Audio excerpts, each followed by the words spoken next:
제가 이제 대한민국에 와서 여러 가지 많은 점들을 느끼긴 했지만 처음에 좀 느끼면서 좀 뭐랄까 좀 이해가 안 된다 했던 부분 중에 하나입니다. 이게 예, 종부 반미라는 이 현상이라고 해야 될까요? 사람이라고 해야 될까요? 네. 그래서 이제 이런 사람들을 가장 처음 접한 게 대학가입니다. 네, 대학가에서 이제 서울대 대학원을 다니면서 네. 처음 이렇게 대학가에 붙어 있는 대자보들 이런 것들도 이렇게 좀 보면서 다녔는데 굉장히 이질적이면서 뭔가 익숙한 대자보가 붙어 있는 거예요. 그게 이제 소위 이제 대학가 운동권이라고 하는 어떤 학생들이 이제 주관으로 붙인 건데 이게 종북 반미를 주장하고 북한 정권의 어떤 주장들을 동조하는 그런 내용의 대자보들이 붙어 있었어요. 그래서 저는 이 부분이 굉장히 이해가 안 됐거든요.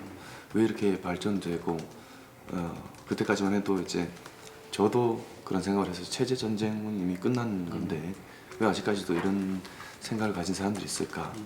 그리고 이 사람들이 주장하는 것이 과연 우리 대한민국에 도움이 되는 일인가? 굉장히 어떤 도움도 안 되는 일이라고 생각하는데 왜 이 어린 학생들이 이런 생각을 가지고 있을까? 이런 게 좀 이해가 안 됐었거든요. 근데 그럼에도 불구하고 이제 이런 부분은 뭐 여러 가지 사례들도 있죠. 뭐 김정일 사망했을 때는 서울대 분향소도 차려졌었고 뭐 이런 것도 있었잖아요. 근데 그래서 그때 생각했던 부분은 그런 겁니다. 아직 이제 어린 학생들이기도 하고 아직 앞으로 배울 날도 많이 있는 학생들이기 때문에 북한의 어떤 실상 이런 것들을 제대로 모르기 때문에 이런 현상이 벌어지는 거다라고 생각을 했어요. 그래서 이들이 실제 북한 주민들의 어떤 실상, 북한 체제의 실상을 제대로 경험만 한다면 고쳐질 일이라 생각해서 사실은 그냥 넘어갔었습니다. 그러다가 이제 실질적인 위협을 느꼈던 게 2018년 4월에 우리가 판문점 정상회담이 있었죠. 그 사건이 있고 이제 김정일과 우리 대통령이 이제 도보다리를 이제 걸으면서 회담도 하고 또 판문점에서 냉면도 먹고 이제 이런 것들이 이제 화면에 비추고 나서 국민적인 여론이 굉장히 제가 생각했던 것보다 크게 바뀌었더라. 여론조사 결과를 봤더니 김정은에 대한 호감도가 뭐 80%막 이렇게도 나왔죠. 그리고 김정은을 공개 찬양하는 사람들, 뭐 백두칭송위원회, 뭐 그리고 뭐 위인맞이 뭐 응원단 뭐 이런 것도 나왔죠. 아직 단체 이름이 정확하게 기억은 안 나지만 그런 걸 보면서 굉장히 위협을 느꼈어요. 저는 아 이게 이러다가는 북한의 진짜 속내는 저게 아닌데 이제 화면에 비추는 어떤 이벤트로 인해서 국민 여론이 이렇게까지도 바뀔 수가 있구나. 이러다가 안보 불감증 내지는 우리가 위협을 인지하지 못하는 그런 상황도 발생할 수 있겠다라는 생각을 하게 됐죠. 김정은 정권이 멀쩡하게 살아있고요. 그리고 또 막강한 핵무력까지 손에 넣었습니다. 이런 상황에서 섣불리 우리가 샴페인을 터뜨리는 것은 위험하다. 그래서 끝날 때까지 긴장의 끈을 놓으면 안 된다 라는 말씀을 먼저 드리겠고요.